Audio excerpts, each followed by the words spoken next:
Hi, I'm Heidi and I'm going to show you how to make Aerith staff from Final Fantasy VII. The guard rod or guard staff is Aerith's trademark weapon. Mine is based on the one that appears in Final Fantasy Dissidia with a few customizations. The body of the staff is entirely built from PVC.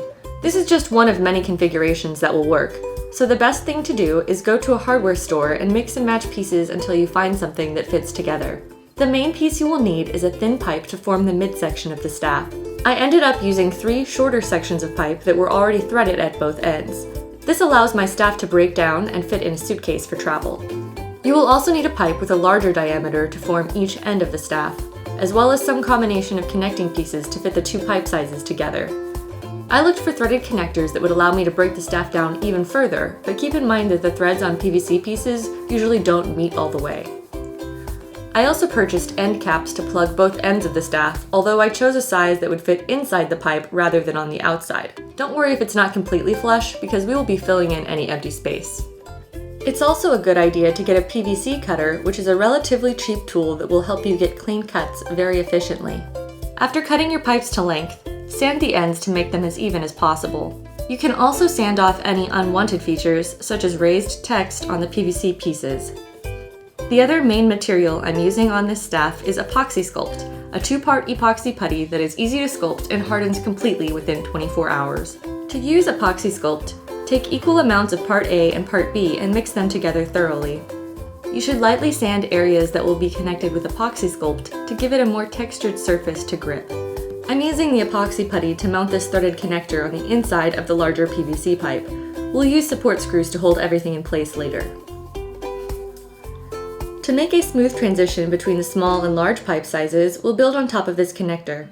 I'm using some scraps of Sintra as filler because it's much lighter than the Epoxy Sculpt and we want to keep these ends as light as possible. Before moving any further, I permanently mounted the connectors onto the smaller pipes with support screws. Now it's time to sculpt the rest of the transition between the thick and thin pipe sections. This is sort of a domed shape which you can build up in multiple layers using water to smooth out the surface. After the Epoxy Sculpt hardens, sand it down to get rid of any remaining surface irregularities. Here's what mine looks like fully assembled and sanded. We'll take the same approach to the end of the staff, plugging it with the PVC end cap and using Epoxy Sculpt to fill in and reshape the surface. A little water on your fingertips will keep the Epoxy Sculpt from sticking to your hands and help you smooth out the surface as you work with it. Once again, sand the cured Epoxy Sculpt until you have a completely smooth surface. I decided to fill in the empty gap in the connector piece with a little bit of resin. You could also do this with the Epoxy Sculpt. To form the grip at the center of the staff, I've covered the middle pipe section with a ton of rubber O-rings. This gives it a cool and functional texture without a lot of work. The shorter pipe sections will be connected by couplings which are threaded on both ends. These couplings will have decorative materia slots to match the reference image. These are just cheap glass gemstones, but I painted the backs with silver enamel to make them more opaque and shiny. Before mounting the gems onto the couplings, I used a Dremel to carve out recesses for them to sit in. Be careful about removing too much material because you don't want to hit the threads on the interior.